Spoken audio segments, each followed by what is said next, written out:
দেখো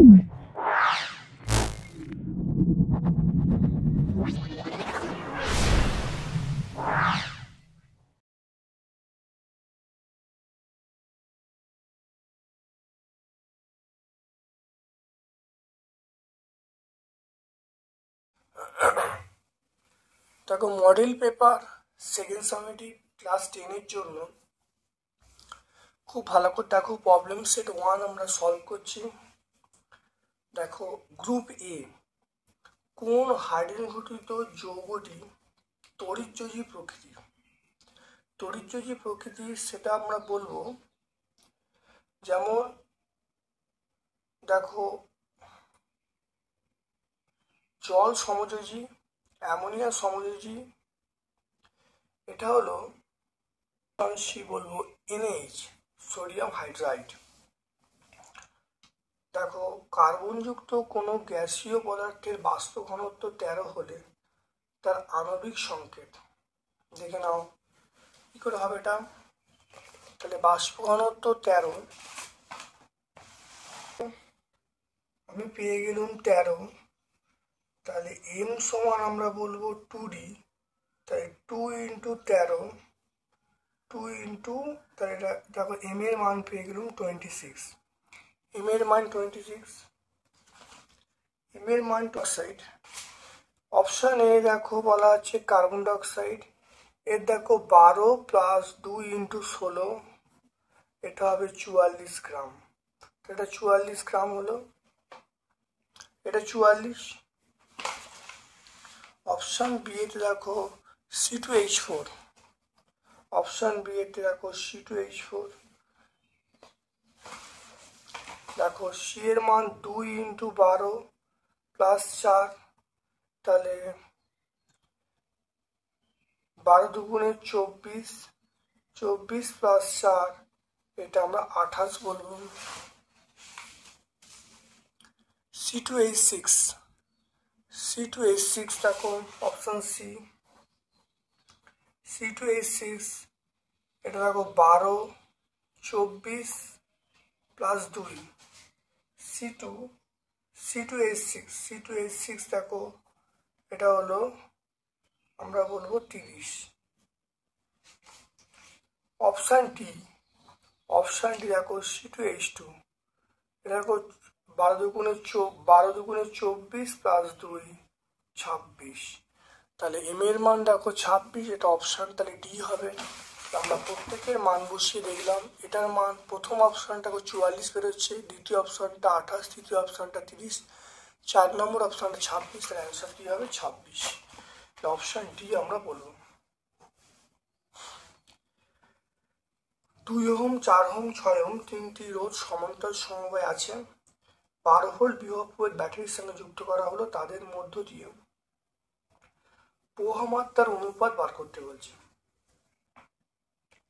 আমরা জানি ভি সমান IR, এটা আমরা জানি ভি সমান IR, তাহলে আমরা I1 এর মান পেয়ে যাব V/R1, I2 এর মান পেয়ে যাব V/R2, I3 এর মান পেয়ে যাব V/R3। কারণ যেহেতু বিভব প্রভেদ সমান, তাহলে ভিটা সবাই ক্ষেত্রে ভি রাখা হলো। এবার দেখো I1 = I2 = I3, I1 মানে V/R1, এটা আমরা বলবো V/R2, আর এটা বলবো V/R3। খুব ভালো করে দেখে নাও, এটা হলো 1/R1 = 1/R2 = 1/R3। R1 এর মান দেখো এখানে বলা আছে 2, তাহলে 1/2 = 1/4 = 1/6, তাহলে R1 এর মান 2, R2 এর মান 4, R3 এর মান 6। এবার দেখে নাও এটা লসাগু করতে হবে, তাহলে লসাগু দেখো 12, 2, 4, 6, এই লসাগু হলো 12, তাহলে 1/2 × 12 = 1/4 × 12 আমরা বলবো 1/6 × 12। এটা কাটাকুটি করলে 6, এটা কাটাকুটি করলে 3, এটা কাটাকুটি করলে 2, তাহলে আমরা বলবো 6 6:3:2। তাহলে 6:3:2। তাহলে কোন অপশানটায় পাবো? দেখে নাও, আমরা তাহলে অপশান ডি এতে পাবো।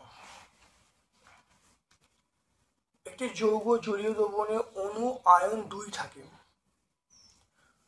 তাহলে একটি পদার্থের নাম বলতে বলছে, তার জলীয় দ্রবণে অণু এবং আয়ন 2 থাকে। এটা আমরা NaCl বলবো, NaCl, সোডিয়াম ক্লোরাইড। তারপর দেখো, কপার সালফেটের দ্রবণে অ্যামোনিয়াম জলীয় দ্রবণ যোগ করলে প্রথমে যে যৌগটা উৎপন্ন হয় তার নাম ও সংকেত।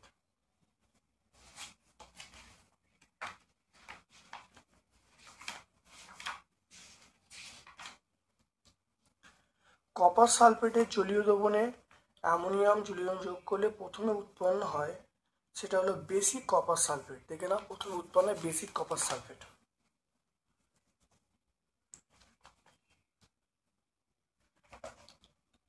এটা আমরা অপশান বি বলবো। তারপরে কাঁচের গায়ে প্ল্যাটিনাম তার স্থির করে আটকানো যায়, কারণ কাঁচের গায়ে প্ল্যাটিনাম তার স্থির করে আটকানো যায় কারণ ঘনত্ব সমান, গলনাঙ্ক সমান, আপেক্ষিক গুরুত্ব সমান এবং দৈর্ঘ্য প্রসারণ প্রায় সমান। এটা বলবো, যেহেতু আটকানো যায় তাহলে দৈর্ঘ্য প্রসারণটা প্রায় সমান।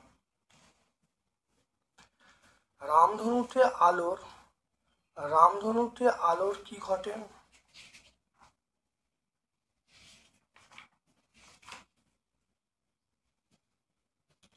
রামধনুতে আলোর মনে রাখবে প্রতিফলন, প্রতিসরণ, বিচ্ছুরণ তিনটেই ঘটে। মেন কিন্তু বিচ্ছুরণের জন্য, কিন্তু প্রতিফলন, প্রতিসরণ সবই কিন্তু ঘটে। P4 অণুতে উপস্থিত নিঃসঙ্গ ইলেকট্রন জোড়, সেটা নিঃসঙ্গ ইলেকট্রন জোড় আমরা বলবো 4টি। P4 এর নিঃসঙ্গ ইলেকট্রন আমরা বলবো 4টি। এরপর দেখো, একটি সমযোজী যৌগের নাম লেখো যা গ্যাসীয় অবস্থায় সমযোজী, তরল অবস্থায় তড়িৎযোজী। সেটা আমরা বলবো HCl, হাইড্রোক্লোরিক অ্যাসিড বলবো। হাইড্রোক্লোরিক অ্যাসিড বলবো। তাহলে এটা মনে রাখবে, যখন গ্যাস অবস্থায় থাকবে সেটা আমরা বলবো সমযোজী, আর যখন তরল অবস্থায় থাকবে তখন তড়িৎযোজী। সিউ তড়িৎদ্বার ব্যবহার করে কপার সালফেটের দ্রবণে তড়িৎ বিশ্লেষণ করলে ক্যাথোড অ্যানোডে কি বিক্রিয়া ঘটবে? এবং অ্যানোডের বিক্রিয়া খুব ভালো দেখে নাও, ক্যাথোড অ্যানোডের বিক্রিয়া 115 পেজ।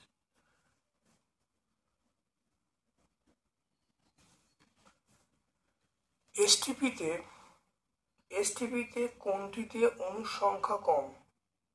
অণুর সংখ্যা কম 2 গ্রাম হাইড্রোজেন, 2 গ্রাম হাইড্রোজেন না 2 লিটার হাইড্রোজেন? দেখো, দেখে না এখানে 2 গ্রাম হাইড্রোজেন মানে 1 মোল। 1 মোল হাইড্রোজেন, এর মধ্যে অণুর সংখ্যা কত? 6.022 ইন্টু 10⁻23। আর 22.4 লিটার হাইড্রোজেনে অণু আছে 6.022 ইন্টু 10⁻23টি। তাহলে 22.4 এটা আছে, তাহলে 2 লিটারে কত থাকবে? তাহলে 2 লিটারে থাকবে, দেখে নাও, তাহলে 6.022 বাই 2 ইন্টু 10⁻23, এটা হবে 22.4 ইন্টু 2। দেখো, এটা কাটাকুটি করলে 11.2।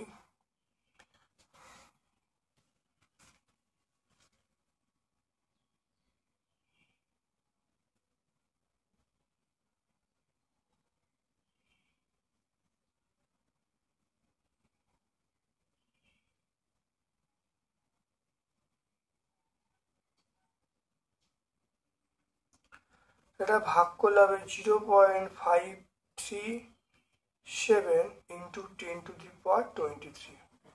তাহলে অণুর সংখ্যা এর মধ্যে কম আছে। দেখো 2 গ্রাম হাইড্রোজেনের মধ্যে অণুর সংখ্যা 6.022 ইন্টু 10⁻23। তাহলে এর মধ্যে অনেক কম আছে, তাহলে অ্যান্সার হবে 2 লিটার হাইড্রোজেনের মধ্যে।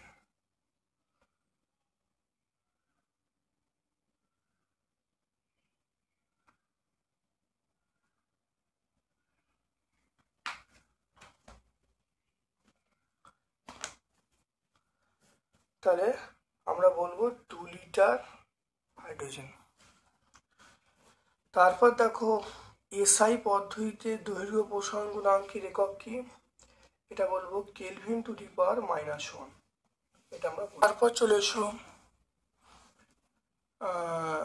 জলের কোন ধর্মের জন্য শীত প্রধান দেশে জলচর প্রাণী বেঁচে থাকে? এটা হলো ব্যতিক্রান্ত প্রসারণ।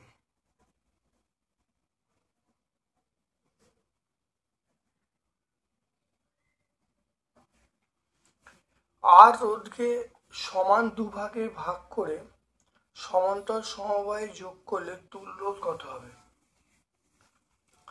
তাহলে এটা বলবো তুল্য রোধ হবে, সেটা R/2 হয়ে যাবে, R/2।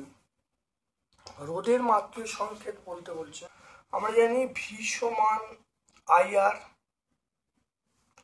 আর মানে আমরা বলবো V/I।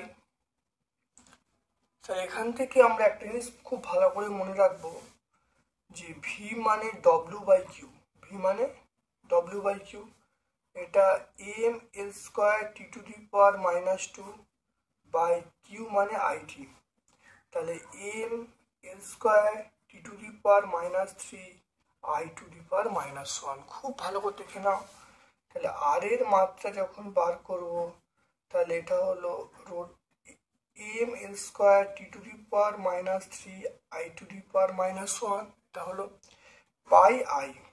দেখে নাও বাই আই হয়ে গেল, বাই আই। তাহলে ভি এর মাত্রা হলো, আই এর মাত্রা হলো, তাহলে এখান থেকে তাহলে mL²T⁻³ I⁻²। তাহলে রোধের মাত্রা পেয়ে গেলাম, দেখো mL²T⁻³ I⁻²।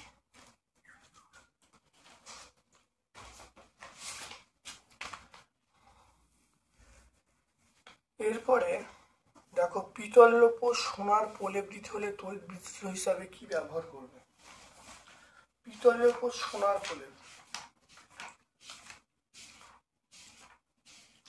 দেখো সোনার প্রলেপ দিতে হলে পটাশিয়াম অরোসাইনেট ব্যবহার করবে, পটাশিয়াম অরোসাইনেট। লোহার ওপর ক্রোমিয়ামের প্রলেপ দিতে হলে তড়িৎ বিশ্লেষণ হিসাবে কি ব্যবহার করবে? লোহার ওপরে ক্রোমিয়ামের প্রলেপ। ফেরিক ক্লোরাইডে জলীয় দ্রবণে অ্যামোনিয়া দ্রবণ যোগ করলে কি বিক্রিয়া ঘটবে? সেটা যে রাসায়নিক বিক্রিয়া ঘটে সমীকরণ দিতে বলছে।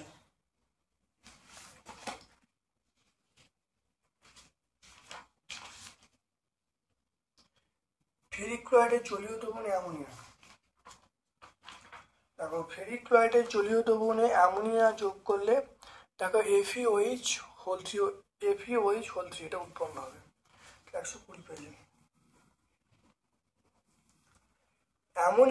অ্যামোনিয়ার আপেক্ষিক গুরুত্ব, অ্যামোনিয়া লাইকার অ্যামোনিয়া আপেক্ষিক গুরুত্ব।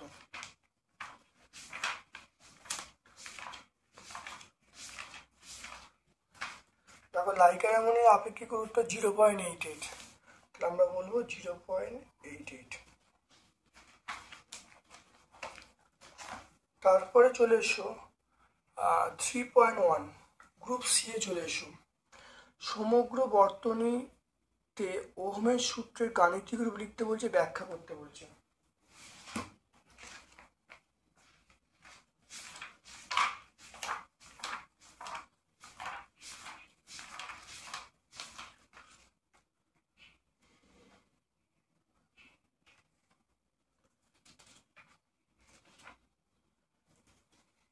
দেখে নাও, এটা হলো ওহমের সূত্র, আর বর্তনীটা এখানে আমরা ক্লোজ করে দিচ্ছি, বর্তনীটা এখানে আমরা তড়িৎচালক বল দিয়ে যোগ করে দিচ্ছি, এটা হলো ক্লোজ বর্তনী।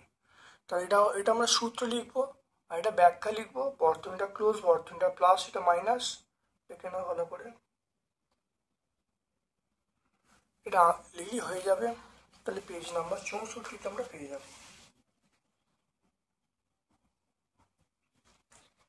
তিনটি রোধের সমান্তর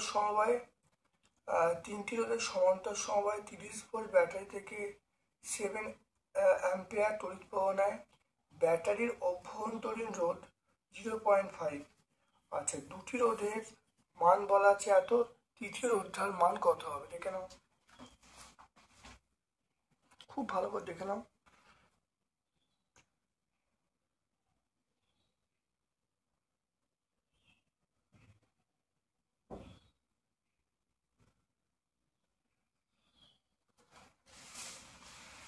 তাহলে এটা 3.1 এর অথবা,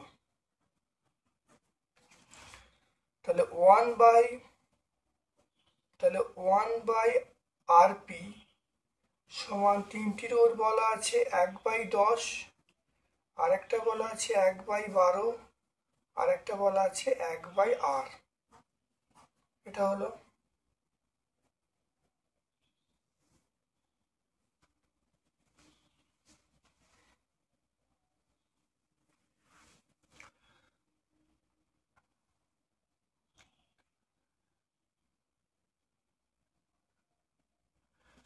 তাহলে এখানে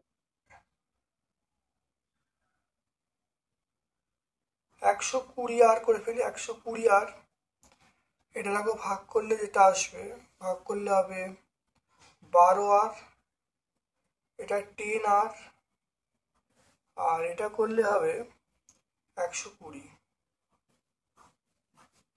তাহলে আরপির মান হবে 120R/12R প্লাস 10R প্লাস 120। মোট রোধ কত? মোট রোধ 120R/12R plus 10R plus 120 plus অভ্যন্তরীণ রোধ বলা আছে দেখো 0.5। তাহলে আমরা বলা আছে 0.5 ওহম বলা আছে। এবার আমরা জানি ভি, এটা হলো আর এর মান। আমরা জানি ভি সমান IR। ভি এর মান কত? তাহলে দেখে নাও, ভি এর মান 30, আর আই এর মান এখানে বলা আছে 7। আই এর মান 7, দেখো প্রবাহ মাত্রা কত 7 দেখো বলা আছে, ভি এর মান 30। আর আর এর মান হলো কত? আর এর মান দেখো এখানে বলা আছে 120R/12R প্লাস 10R প্লাস 120। এটা আমরা কত বলবো? 0.5।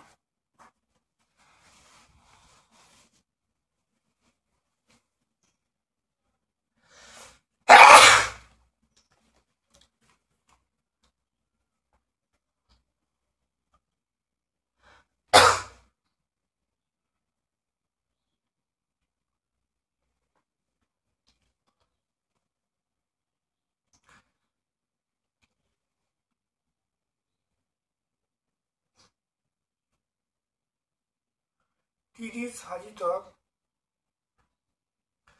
দেখো আমরা 30 ভাজিতক 7 করি, 30 ভাজিতক 7 আর 0.5 দিয়ে গেল 0.5। এটা হলো 120R/12R প্লাস 10R প্লাস আমরা কত 120 বলবো। এটা দেখো করলে যেটা আসবে 4.28 মাইনাস 0.5।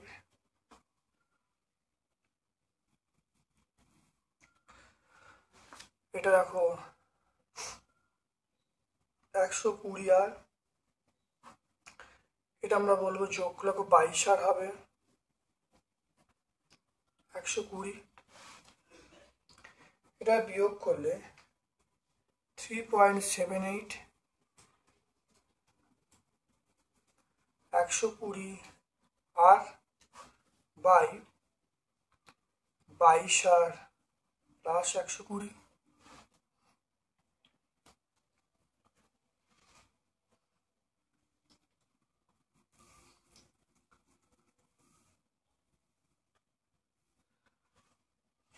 দেখে নাও এটা, দেখে নাও তাহলে এটা গুণ করে রাখো 120 আর আসছে, এর সাথে গুণ করলে 83.28 আর 120 সমান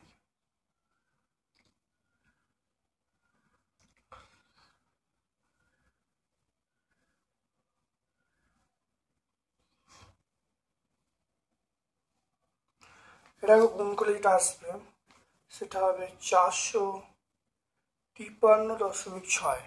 এটার সঙ্গে এটা গুণ করলে 453.6, এটা দিকে আসছে।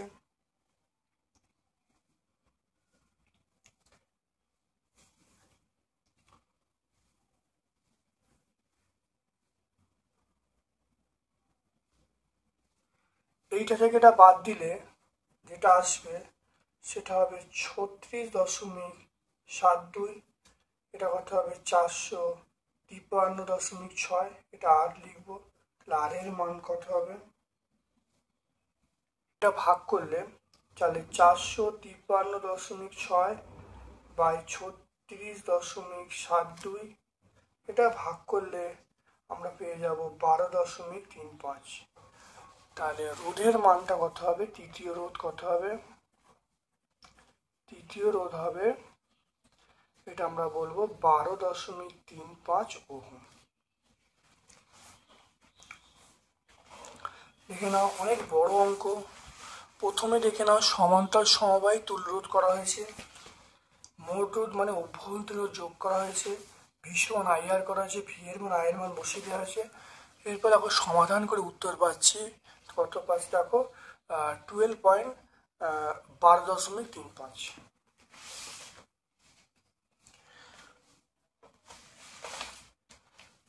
তারপর দেখে নাও পরীক্ষাগারে অ্যামোনিয়া গ্যাসকে জলীয় বাষ্প মুক্ত করতে গাঢ় সালফিউরিক অ্যাসিড, ফসফরাস পেন্টঅক্সাইড, অনার্দ্র CaCl2 ব্যবহার করা যায় না কেন।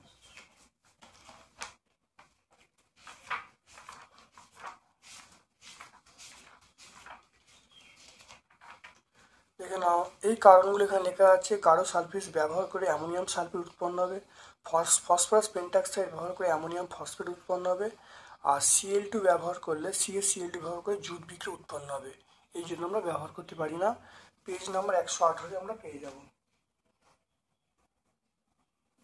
আচ্ছা, কালো রঙের ধাতব যৌগ H2SO4 সঙ্গে বিক্রিয়া করে গন্ধযুক্ত গ্যাস উৎপন্ন হলো, এবং সেইটাকে যদি পটাশিয়াম ডাইক্রোমেট দ্রবণের মধ্যে পাঠানো যায়, সি যৌগ উৎপন্ন হলো।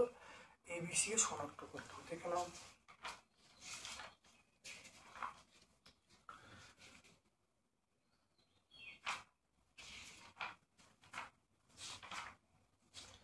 খুব ভালো করে দেখে নাও, APS প্লাস H2SO4 সমান APSO4 প্লাস H2S।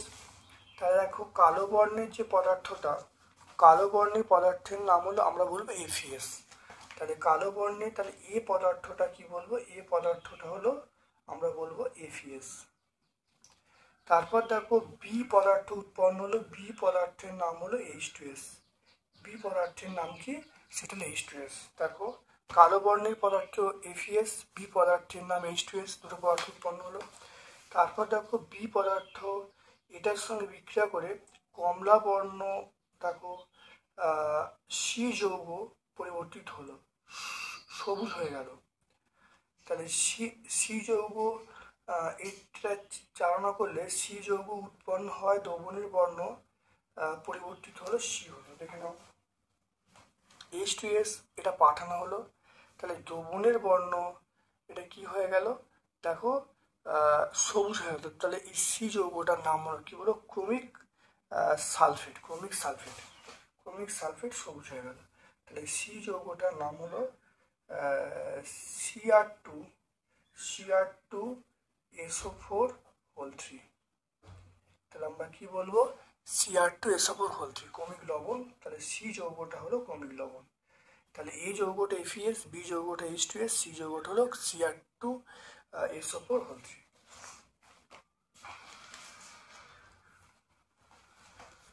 তারপর দেখে নাও সোডিয়াম ক্লোরাইডের আণবিক ওজন 58.5। এই উক্তিটি ব্যাখ্যা করতে দেখে নাও, এখানে দেখো পুরো পরিষ্কার দেখো ব্যাখ্যা করা আছে, খুব ভালো ব্যাখ্যা করা আছে। 102 পেজ আমরা পেয়ে যাব। আচ্ছা, এখানে দেখো লুইস ডট দেখাতে বলেছে অ্যাসিটিলিন এবং নাইট্রোজেন।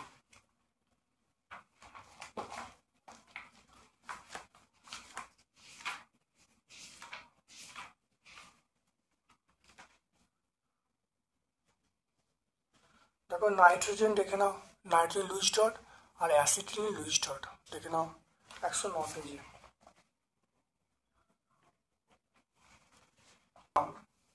H2SO4 বিক্রিয়া 10 গ্রাম হাইড্রোজেন উৎপন্ন করতে, H2SO4 জিঙ্কের বিক্রিয়া 10 গ্রাম হাইড্রোজেন উৎপন্ন করতে 80% বিশুদ্ধতার কত গ্রাম জিঙ্ক প্রয়োজন হবে?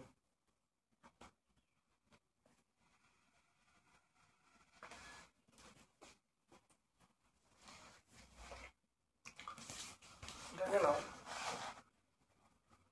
Zn প্লাস H2SO4 সমান আমরা বলবো ZnSO4 প্লাস H2, এটা আমরা বলবো 65.5 গ্রাম, এটা বলবো 2 গ্রাম বলবো।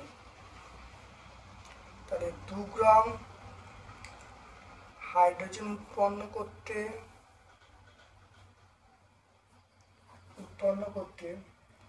Zn প্রয়োজন,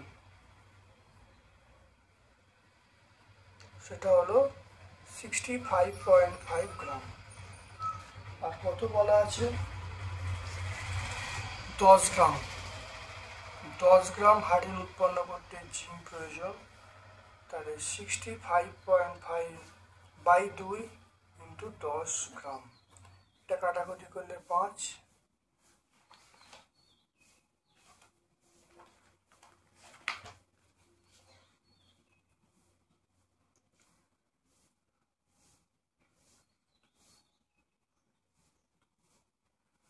এটা করলে দেখো 327.5 গ্রাম হবে, 327.5 গ্রাম এটা হবে।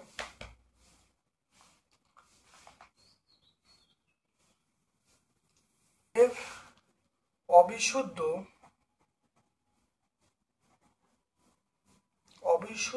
জিঙ্কের প্রয়োজন কত? অবিশুদ্ধ জিঙ্ক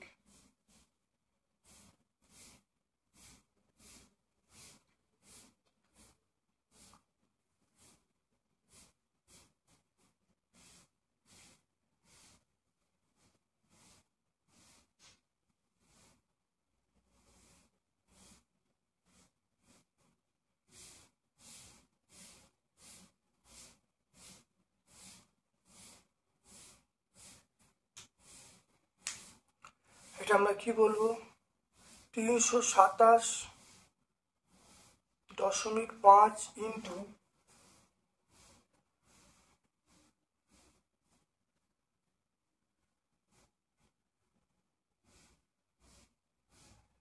এখানে দেখো, তাহলে অবিশুদ্ধ জিঙ্ক হবে কত? 100/80 গ্রাম।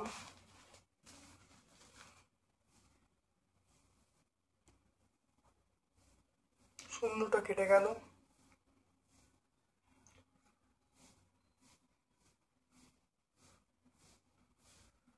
এটা করলে যেটা আসবে 409.37 গ্রাম। খুব ভালো করে দেখে নাও, তাহলে অবিশুদ্ধ জিঙ্কের পরিমাণ কত হবে? এটা হলো এই জিঙ্ক লাগবে, তাহলে অবিশুদ্ধ দেওয়া হয়েছে মানে 80 গ্রাম হলো বিশুদ্ধ, তাহলে অবিশুদ্ধ মানে যেটা বেরিয়ে সেটা ইন্টু আমরা কত বলবো 182 করলে উত্তর পেয়ে যাব। তামার দৈর্ঘ্য প্রসারণ গুণাঙ্ক 17 ইন্টু 10⁻⁻6 বলতে কি বোঝো? কেলভিন স্কেলের মানটা 1 হয় কেন?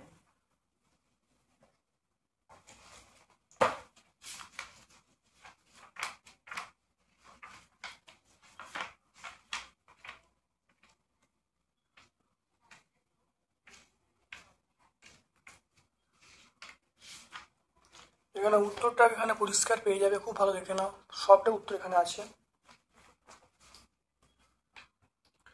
তরলে দুই প্রকার প্রসারণ গুণাঙ্ক কেন?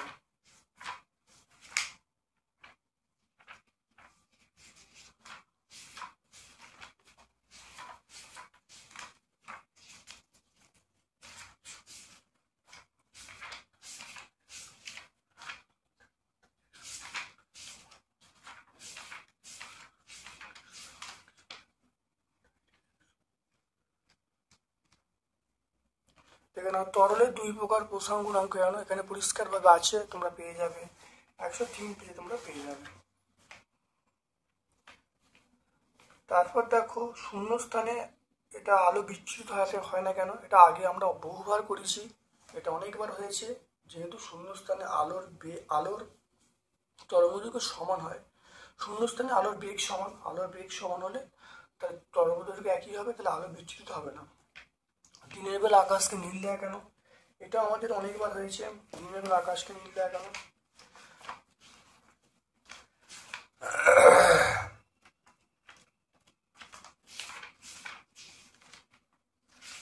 দিনের বেলা আকাশকে নীল দেখায়, এখানে পরিষ্কারভাবে ব্যাখ্যা অনেকবার হয়েছে, তোমরা পেয়ে যাবে। আচ্ছা, হর্ষ দৃষ্টি কিভাবে প্রতিকার করা হয় দেখে নাও। হর্ষ দৃষ্টি দেখে নাও, অর্থাৎ যেটা আমরা কাছে দেখতে পাই কিন্তু দূরের জিনিস দেখতে পাই না, তাকে আমরা বলবো হর্ষ দৃষ্টি। এটা কারণ হলো যে অক্ষিগোলকের স্বাভাবিক আকার বড় হয়ে যায়, লেন্সের ফোকাসও কমে যায়, আর অবতল লেন্স ব্যবহার করতে হবে। পেজ নাম্বার 54 পেয়ে যাব। ফিউজ তার কি ইলেকট্রিক ফিউজের কার্যনীতি?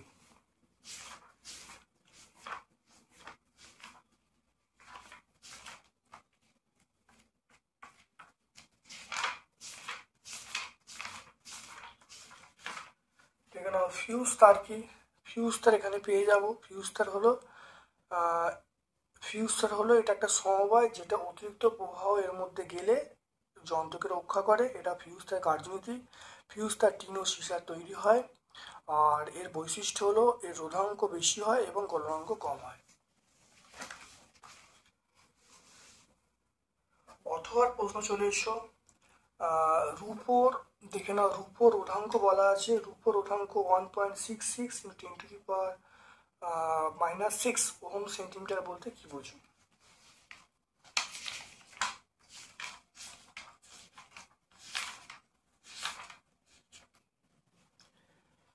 দেখে নাও, এখানে তামা বলা আছে, একইভাবে লিখবে, মানটা আলাদা, আর তামার জায়গায় রূপো লিখবে। এটা পেজ নাম্বার 66 আমরা পেয়ে যাব। এরপর দেখো একটি তারকে টেনে দ্বিগুণ করা হলো, রোধের কি পরিবর্তন? রোধটা কিন্তু 4 গুণ হবে। এটা আমরা বিগত ক্লাসে করেছি, অবশ্যই এটা তোমরা পেয়ে যাবে। রোধটা কত হবে? 4 গুণ হবে। তারপরে দেখো ধাতব পরিবাহীর মধ্য দিয়ে তড়িৎ প্রবাহের সাথে তড়িৎ বিদ্যুৎ পার্থক্য লিখতে বলছে। গলিত মোমের তড়িৎ সম্ভব? তাহলে দেখে নাও ধাতু এবং তড়িৎ বিদ্যুৎ পার্থক্য পেয়ে যাবে। তারপরে গলিত মোমের তড়িৎ বিদ্যুৎ সম্ভব না, গলিত মোমের সম্ভব নয়। CSO4 এর আম্লিক দ্রবণে তড়িৎ বিদ্যুৎ করলে ক্যাথোডে সিউ মুক্ত হয়, কিন্তু অ্যালুমিনিয়াম লবণের আম্লিক লবণ করলে এল মুক্ত হয় না, হাইড্রোজেন মুক্ত হয় কেন? উত্তরটা এখানে আরো ভালো করে পাবো, খুব ভালো করে দেখে নাও, এটা উত্তরটা খুব সুন্দর করে এখানে আছে, দেখে নাও। বিলীয়মান রং কি? এরূপ নামকরণের কারণ কি?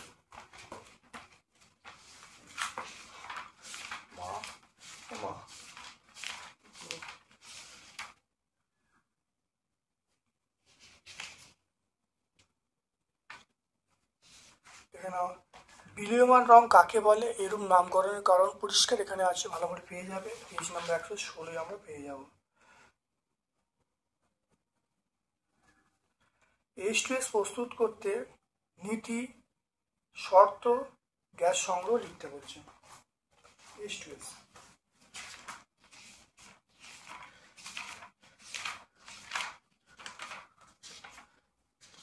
দেখো, H2S প্রস্তুত করতে প্রথম ধাপ এখান থেকে দেখো নীতি পাবে, শর্ত পাবে, সমীকরণ পাবে, আর সংগ্রহ কীভাবে, বায়ুর ঊর্ধ্ব অপসারণ, যেহেতু ভারী তাহলে বায়ুর ঊর্ধ্ব অপসারণ দ্বারা সংগ্রহ করা হয়, পেয়ে যাবে এখানটা।